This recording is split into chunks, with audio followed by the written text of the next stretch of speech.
ഒടുവിൽ Iran Israel വാർ അവസാനിച്ചിരിക്കുകയാണ്. ട്രംപിന്റെ മധ്യസ്ഥതയിൽ നടന്ന ചർച്ചകൾക്കൊടുവിൽ ഇറാൻ ഇസ്രായേലും തമ്മിലൊരു സീസ്ഫയർ അഗ്രിമെന്റിലേക്ക് എത്തിയെന്നതാണ് വിദേശ മാധ്യമങ്ങളൊക്കെ റിപ്പോർട്ട് ചെയ്യുന്നത്. ഈ ഒരു സാഹചര്യത്തിൽ ഇതിന്റെ ഒരു ഡേ ടു ഡേ കാര്യങ്ങളും അതുപോലെ തന്നെ ഇത് ഉണ്ടാക്കിയ മെറിറ്റുകളും ഡിമെറിറ്റുകളും എന്തൊക്കെയാണ് എന്നതാണ് നമ്മളിന്ന് പരിശോധിച്ച് നോക്കാൻ പോകുന്നത്. ആദ്യമായിട്ട് ജൂൺ 13 യുദ്ധം ആരംഭിക്കുന്നത്. പ്രധാനമായിട്ടും ഇറാന്റെ ന്യൂക്ലിയർ സയന്റിസ്റ്റുകളെയും അതുപോലെ ടോപ്പ് ലീഡേഴ്സിനെയും കമാൻഡേഴ്സിനെയും ഒക്കെ പ്രിസൈസ് അറ്റാക്കിലൂടെ ഇല്ലാതാക്കാൻ ഇസ്രായേലിന് കഴിഞ്ഞു ആദ്യത്തെ ദിവസം. സ്വാഭാവികമായിട്ടും അതിന് റിറ്റാലിയേറ്ററി അറ്റാക്ക് തെല്ലവീവിലേക്കും ഹൈഫയിലേക്കും ഒക്കെ മിസൈൽ ആക്രമണം ശക്തമായ രീതിയിൽ ഇറാൻ നടത്തി. മാത്രമല്ല ജൂൺ 16 നടന്ന ആക്രമണത്തിൽ ഇസ്രായേലിന്റെ ഏറ്റവും എലൈറ്റ് ഇൻസ്റ്റിറ്റ്യൂട്ട് എന്നറിയപ്പെടുന്ന വെയ്സ്മാൻ ഇൻസ്റ്റിറ്റ്യൂട്ട്, സയൻസ് ലാബ് ഉൾപ്പെടുന്ന വെയ്സ്മാൻ ഇൻസ്റ്റിറ്റ്യൂട്ട് സമ്പൂർണ്ണമായിട്ടും തകർക്കാനും ഇറാൻ കഴിഞ്ഞിട്ടുണ്ട്. പിന്നീട് ജൂൺ 22 ആകുമ്പോഴേക്കും ഒരു പുതിയ വൈത്തിരിവായി അമേരിക്ക ഇസ്രായേൽ വാറിലേക്ക് വരുന്നു. പ്രധാനപ്പെട്ട ഇറാന്റെ ന്യൂക്ലിയർ സൈറ്റുകൾ നദാൻസ്, അതുപോലെ ഇസ്ഫഹാൻ, ഫുർദോ അടക്കമുള്ള ന്യൂക്ലിയർ സൈറ്റുകളിൽ ബങ്കർ ബസ്റ്റർ ബോംബുകൾ ഉപയോഗിച്ചുകൊണ്ട് അമേരിക്ക വലിയൊരു തിരിച്ചടി നൽകുകയും ഡയറക്റ്റായിട്ട് യുദ്ധത്തിലേക്ക് കയറി വരികയും ചെയ്തു. സ്വാഭാവികമായിട്ടും നെതന്യാഹുവിനോടുള്ള ഒരു ഐക്യദാർഢ്യം പ്രഖ്യാപിക്കുകയാണ് ട്രംപ് ചെയ്തത്. എന്നാൽ ഇതിന് ഒരു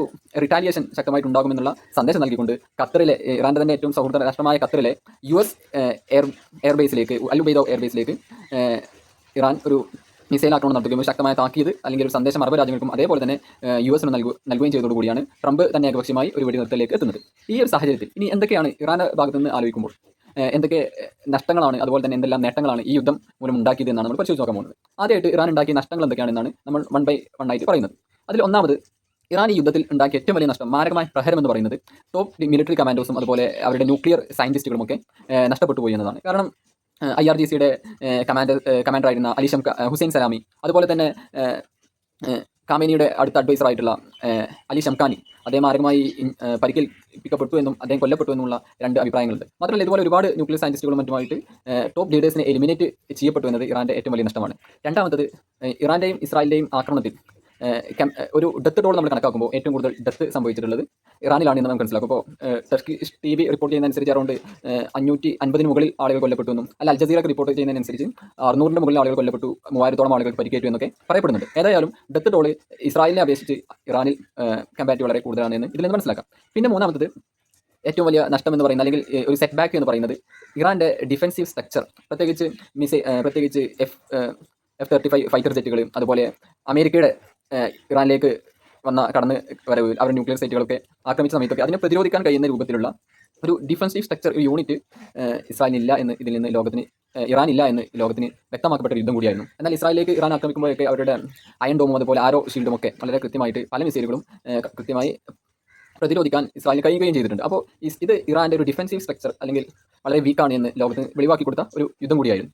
പിന്നെ മറ്റൊന്ന്, ഈ യുദ്ധത്തിൽ ഏറ്റവും വലിയ ഇമ്പാക്റ്റ് എന്ന് പറയുന്നത് ഇറാന്റെ പ്രധാനപ്പെട്ട ന്യൂക്ലിയർ സൈറ്റുകളിലുള്ള ആക്രമണമാണ്. ഇസ്ഫഹാൻ, ഫോർദോ, അതുപോലെ നദാൻസ് തുടങ്ങിയുള്ള ന്യൂക്ലിയർ സൈറ്റുകളിലൊക്കെ അമേരിക്ക ആക്രമണം നടത്തുകയും അതിൽ മാരകമായ ഇമ്പാക്റ്റ് ഉണ്ടാക്കി എന്നും, അല്ല ഇത് ന്യൂക്ലിയർ എൻറിച്ച്മെന്റ് പ്രോഗ്രാമുമായി ബന്ധപ്പെട്ട് വലിയ തടസ്സങ്ങളൊന്നും ഉണ്ടായിട്ടില്ല എന്നും 2 അഭിപ്രായമുണ്ടെങ്കിലും ഏതായാലും ഈ സൈറ്റുകളിൽ നടന്ന ആക്രമണം സ്വാഭാവികമായിട്ടും വലിയ ഇൻഫ്രാസ്ട്രക്ചർ കൊളാപ്സ് അവിടെ ഉണ്ടാക്കിയിട്ടുണ്ട് എന്ന് തന്നെയാണ് നമുക്ക് മനസ്സിലാക്കാൻ കഴിയുന്നത്. പിന്നെ മറ്റൊന്ന്, ഈ യുദ്ധത്തിലൂടെ ഇസ്രായേലിന്റെ പ്രോക്സികളായിട്ടുള്ള ഒരുപാട് ആളുകൾ, പ്രത്യേകിച്ച് ഫലസ്തീനിലാണെങ്കിൽ ഗസയിലാണെങ്കിൽ ഹമാസ്, ലെബനാനിലാണെങ്കിൽ ഹിസ്ബുള്ള, അതുപോലെ യമനിലാണെങ്കിൽ ഹൂത്തികൾ തുടങ്ങിയ പ്രോക്സികൾക്കൊക്കെ വലിയ ത്രട്ട് ഇസ്രായേലിന്റെ ഭാഗത്ത് നിന്ന് ഉണ്ടാക്കി. അത് ഇറാനെ സംബന്ധിച്ചിടത്തോളം വലിയ തിരിച്ചടിയാണ്. മാത്രമല്ല ഈ ഒരു കാലയളവിൽ ഇസ്രായേൽ യുദ്ധം നടക്കുന്ന അല്ലെങ്കിൽ ഇസ്രായേലും ഫലസ്തീനും നടക്കുന്ന യുദ്ധത്തിനിടയിൽ ഇറാന്റെ മേജർ സപ്പോർട്ടായിരുന്ന ബഷാർ അൽ അസദിന്റെ ഭരണകൂടം അട്ടിമറിക്കപ്പെടുകയും അവിടെ ഇസ്രായേലിന്റെയും അമേരിക്കയുടെയും അതുപോലെ തുർക്കിയുടെയും ഒക്കെ പിന്തുണയുള്ള ഒരു ഭരണകൂടം വരികയും ചെയ്തതോടുകൂടി സിറിയയിൽ ഇറാന്റെ ഇൻഫ്ലുവൻസ് കാര്യമായിട്ട് കുറഞ്ഞു എന്ന് കൂടി ഇതിൽ നമുക്ക് മനസ്സിലാക്കാൻ പറ്റും. പിന്നെ മറ്റൊന്ന്, മൊസാദിന്റെ ഇൻഫ്ലുവൻസ് ആണ്. ഇറാന്റെ ഏകദേശം സൈനികർക്കിടയിൽ പോലും മൊസാദിന്റെ ചാരന്മാരുണ്ടോ എന്ന് സംശയിക്കുന്ന രൂപത്തിലാണ് കാര്യങ്ങളുടെ പോക്ക്. കാരണം അതുകൊണ്ടാണ് ടോപ്പ് ലീഡേഴ്സിനെയും ടോപ്പ് കമാൻഡേഴ്സിനെയും ഒക്കെ വളരെ പ്രിസൈസ് അറ്റാക്കിലൂടെ ഒറ്റയടിക്ക് ഇല്ലാതാക്കാൻ ഇസ്രായേലിന് കഴിഞ്ഞത്. ഇറാന്റെ ഡൊമസ്റ്റിക് പൊളിറ്റിക്സിൽ മൊസാദിന്റെ ഇൻഫ്ലുവൻസ് വളരെ കൂടുതലാണ് എന്ന് ഈ ഒരു യുദ്ധത്തിലൂടെ തെളിയിക്കപ്പെട്ടു എന്നതാണ്. അതിനൊരു റിറ്റാലിയേറ്റർ ആയിട്ട് ഒരുപാട് ചാരന്മാരെ 1-2 ചാരന്മാരെ പിടികൂടി വധശിക്ഷ വിധിച്ചതൊക്കെ ഇറാൻ മാധ്യമങ്ങൾക്ക് മൊസാദിന്റെ ചാരന്മാരാണെന്ന് സംശയിക്കപ്പെടുന്ന ആളുകളൊക്കെ പിടിച്ച് വധശിക്ഷയ്ക്ക് വിധേയമാക്കിയ ന്യൂസുകളൊക്കെ പിന്നീട് പുറത്തു വരികയും ചെയ്തു.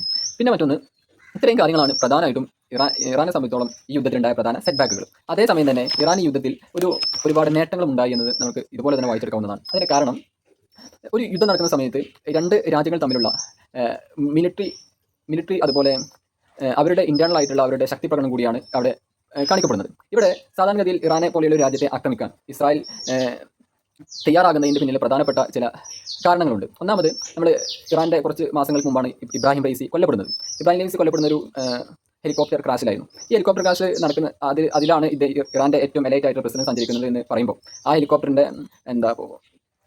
ടെക്നോളജി വളരെ വീക്കാണെന്നും വളരെ 1970കളിലുള്ള ടെക്നോളജി ഉപയോഗിച്ചുകൊണ്ടാണ് അവർ പോയും ആയുധങ്ങളും മറ്റും നിർമ്മിക്കുന്നത് എന്നുള്ള ഒരു ധാരണ പൊതുവെ ഇസ്രായേലുകൾക്കും വെസ്റ്റേൺ മീഡിയാസും ഉണ്ടായിരുന്നു. അതുകൊണ്ട് തന്നെയാണ് അത്രയും വീക്കായിട്ടുള്ള ഇറാനെ എങ്ങനെ നമുക്ക് പ്രതിരോധിക്കാൻ കഴിയുമെന്നുള്ള ഒരു ധാരണ ഇസ്രായേൽ ജനതയ്ക്കുണ്ടായിരുന്നു. അതിന് കനത്ത തിരിച്ചടിയാണ് ഇറാൻ നൽകിയത്. കാരണം ഇങ്ങനെയുള്ള എക്കണോമിക് ബാക്ക്വേർഡ്നെസ് ടെക്നോളജിക്കൽ ബാക്ക്വേർഡ്നെസ് ഉണ്ടാകുമ്പോൾ തന്നെ ഇറാൻ ശക്തമായിട്ട് മിസൈൽ നിർമ്മാണം വളരെ മികച്ച രീതിയിൽ കൊണ്ടുപോയിട്ടുണ്ട് എന്ന് ലോകത്തിന് തെളിയിക്കാൻ ഇറാന് കഴിഞ്ഞു എന്നത് അവരുടെ പ്രധാനപ്പെട്ട ഒരു നേട്ടമായിരുന്നു കണക്കാക്കുന്നത്. ഒരു മിലിറ്ററി വെപ്പൺസിൻ്റെ ഷോക്കേസ് തന്നെയാണ് ആ കാലത്ത് നടന്നത്. കാരണം സാധാരണഗതിയിൽ ഇസ്രായേൽ സമൂഹം എന്ന് പറഞ്ഞാൽ പ്രത്യേകിച്ച് മറ്റ് രാജ്യങ്ങൾ ആക്രമിക്കുന്നു, അല്ലെങ്കിൽ ലെബനാനിൽ പോയി ആക്രമിക്കുന്നു, അതുപോലെ ഗസയിൽ പോയി ആക്രമിക്കുന്നു, വെസ്റ്റ് ബാങ്കിൽ പോയി ആക്രമിക്കുന്നു, ഇങ്ങനെ അങ്ങോട്ട് ആക്രമിച്ച് മാത്രം ശീലമുള്ള രാജ്യത്തിലേക്ക് തിരിച്ചടികളും വേണമെങ്കിൽ ഞങ്ങൾക്ക് നൽകാൻ കഴിയുമെന്ന് ഇറാന് തെളിയിക്കാൻ കഴിഞ്ഞു എന്നത് ഈ ഒരു യുദ്ധത്തിൽ നമുക്ക് പ്രത്യേകം കാണപ്പെടേണ്ടതാണ്. അതിന് ഇറാൻ ഉപയോഗിച്ച ഒരുപാട് വെപ്പൺസ് ഉണ്ട്. ആ വെപ്പൺസ് ഒന്ന് ബാലിസ്റ്റിക് മിസൈലുകളാണ്.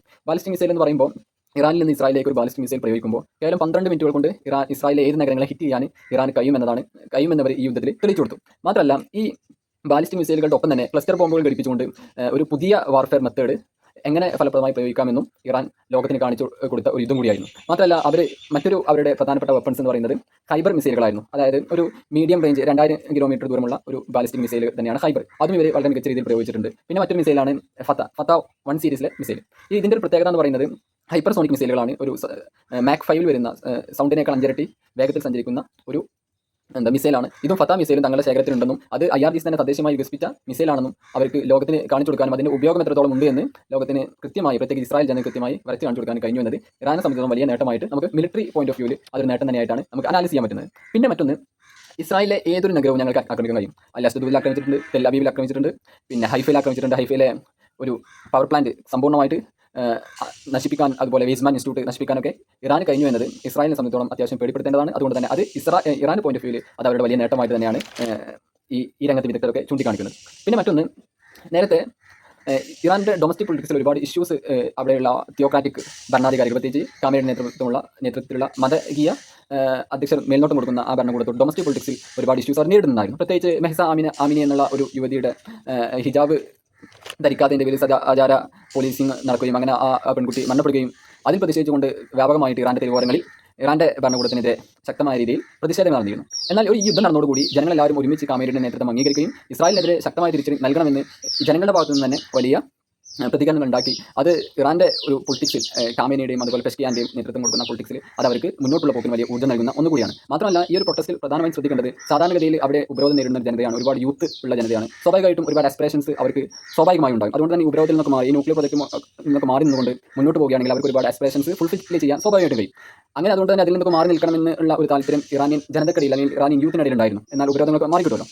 എന്നാൽ ഈ ഒരു യുദ്ധം നടന്നതോടുകൂടി നിങ്ങൾ പെഷ്കിയാനോടും ഇറാൻ പാർലമെന്റിനോടും അവിടുത്തെ ജനത സംസാരിച്ചത് നിങ്ങൾ ന്യൂക്ലിയർ ബോംബ് ഉണ്ടാക്കണം, ന്യൂക്ലിയർ വെപ്പൺസ് ഉണ്ടാക്കണം, അങ്ങനെ അവരുടെ തിട്ടൂരത്തിന് വാങ്ങിക്കൊടുക്കാൻ, അല്ലെങ്കിൽ വെസ്റ്റേൺ രാജ്യങ്ങളുടെ അല്ലെങ്കിൽ ഇസ്രായേലും US മുന്നോട്ട് വെക്കുന്ന ആ ഒരു പ്രൊപ്പഗണ്ട മെഷീനൊക്കെ നിങ്ങൾ വാങ്ങിക്കൊടുക്കരുത്, ന്യൂക്ലിയർ വെപ്പൺസ് തന്നെ ഉണ്ടാക്കണമെന്ന് ജനങ്ങൾ സംസാരിക്കുന്ന രൂപത്തിലുള്ള വിഷ്വൽസ് ഒക്കെ അവിടെ നിന്ന് ഒരുപാട് വന്നിട്ടുണ്ട്. അത് സ്വാഭാവികമായിട്ടും അത് ഇറാൻ പാർലമെന്റിനും അതുപോലെ കാമേനിക്കും വലിയ നേട്ടമായിട്ട് നമുക്ക് കാണാൻ പറ്റും. മാത്രമല്ല അതിനുശേഷം ഉണ്ടായ ഒരു പ്രധാനപ്പെട്ട ഡെവലപ്മെന്റ് എന്ന് പറയുന്നത് NPT. ഇപ്പോൾ 1968 NPT കരാറിൽ ഇറാൻ ഒപ്പുവെച്ചിട്ടുണ്ട്. അതായത് ഞങ്ങൾ ഒരിക്കലും ന്യൂക്ലിയർ പ്രൊജക്റ്റുകൾ, ന്യൂക്ലിയർ എൻറിച്ച്മെന്റ് പ്രോഗ്രാം ഒരിക്കലും ഒരു മിലിറ്ററി പോയിന്റ് ഓഫ് വ്യൂ ഞങ്ങൾ നിർമ്മിക്കില്ല, വെപ്പൺസ് ഉണ്ടാക്കില്ല, ഞങ്ങൾ അതിന് ഇന്റർനാഷണൽ ആറ്റോമിക് എനർജി ഏജൻസിക്ക് പരിശോധിക്കാമെന്നുള്ള തുടങ്ങിയ ഒരുപാട് ഡീലിൽ ഈ ഇറാൻ ഒപ്പുവെച്ചിട്ടുണ്ടായിരുന്നു. ഇനി NPTയിൽ നിന്ന് പിന്തിരിയാൻ ഇറാൻ പാർലമെന്റ് ഔദ്യോഗികമായിട്ട് ബില്ല് പാസ്സാക്കുകയും ഇനി വേണമെങ്കിൽ ഞങ്ങൾ വെപ്പൺസും ഉണ്ടാക്കും, ഞങ്ങൾ സിവിലിയൻ ആവശ്യങ്ങൾക്ക് വേണ്ടി ഉപയോഗിക്കും, നിങ്ങൾ വേണമെങ്കിൽ ചെയ്തോ എന്നുള്ള ഒരു മനോഭാവത്തിലേക്ക് ഇറാൻ പാർലമെന്റും ഇറാൻ സൈന്യവും മാറി എന്നത് ഈ യുദ്ധത്തിൽ ഉണ്ടാകുന്ന ഏറ്റവും വലിയ ഒരു ഡെവലപ്മെന്റാണ്. കാരണം ഇറാൻ്റെ ഫോറിൻ ഡിപ്ലോമസി എന്ന് പറയുന്നത്, അല്ലെങ്കിൽ ഈ മിലിറ്ററി പോയിന്റ് ഓഫ് വ്യൂ വരുന്ന ഡിപ്ലോമസി എന്ന് പറയുന്നത് സിവിലിയൻ ആവശ്യങ്ങൾക്ക് വേണ്ടി മാത്രം ഉണ്ടാക്കുക എന്നാണ്. മാത്രമല്ല ഇസ്രായേലിനെ സംബന്ധിച്ചോളം നെതന്യാഹു പറഞ്ഞിട്ടുണ്ടായിരുന്നു, ഇവർ ന്യൂക്ലിയർ പ്രൊജക്ട് ഉണ്ടാക്കുകയാണ്. 1990 മുതൽ ഇദ്ദേഹം നിരന്തരമായി പറയുന്നത് ഇറാൻ ന്യൂക്ലിയർ വാർഹെഡുകൾ ഉണ്ടാക്കുകയാണ് എന്നാണ്. അപ്പോൾ അതിൽ നിന്ന് പിന്തിരിപ്പിക്കാൻ വേണ്ടിയിട്ടാണ് യുദ്ധം നടത്തിയത്. പക്ഷേ യുദ്ധത്തിൻ്റെ അനന്തരഫലമായിട്ട് അവർ ഇതുവരെ ശക്തമായിട്ട് അല്ലെങ്കിൽ പ്രത്യക്ഷമായിട്ട് വാർഹെഡുകൾ ഉണ്ടാക്കുന്നതിനെക്കുറിച്ച് അവർ താല്പര്യം പ്രകടിപ്പിച്ചിരുന്നില്ല. ഇനി മേ ബി വാർഹെഡുകൾ ഉണ്ടാക്കാൻ അവർ സന്നദ്ധരാവാൻ സാധ്യതയുണ്ട് എന്ന് നമുക്ക് മനസ്സിലാക്കാൻ ഈ ഒരു യുദ്ധം കാരണമായിട്ടുണ്ട്. ഓക്കെ, അപ്പോൾ അത് ഇറാൻ സംബന്ധിച്ചോളം ഇനി മുന്നോട്ടുള്ള പോക്ക് വളരെ സുഖമാണ്. ഇനി വെസ്റ്റേൺ രാജ്യങ്ങളുടെ തിട്ടൂരത്തിന് വഴങ്ങി നിൽക്കേണ്ട ഒരു സാഹചര്യം അവർക്ക് ഇല്ലാതാക്കപ്പെട്ടത് ഈ യുദ്ധത്തിൽ അവർക്ക് കിട്ടിയ ഏറ്റവും വലിയ ഒരു സുവർണാവസരമായിട്ട് വേണം കാണാം. പിന്നെ മറ്റൊന്ന്,